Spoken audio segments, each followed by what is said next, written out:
Aux différentes rencontres qu'il a eues à Sikensi et à Tiasalé, le ministre en charge de la Défense, Paul Kofi Kofi, a révélé qu'il existe effectivement des caches d'armes dans cette région de la Côte d'Ivoire.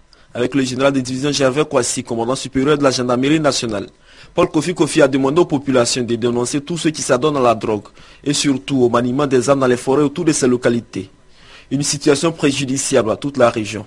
Il est important que nous parlions à ceux d'entre nous qui pourraient peut-être être tentés de protéger ces jeunes gens.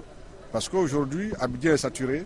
Nous, les élus, les cadres de la région, nous sommes approchés par des opérateurs économiques qui veulent s'installer dans nos régions.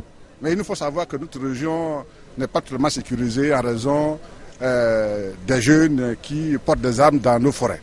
Au cours de cette tournée, un accent particulier a été mis par les autorités militaires sur le comportement des hommes dans l'exécution de leur mission. Nous avons demandé à nos hommes de mettre fin à des pratiques inacceptables comme le racket ou alors s'ériger en juge, en donneur de leçons ou quelquefois même en policier.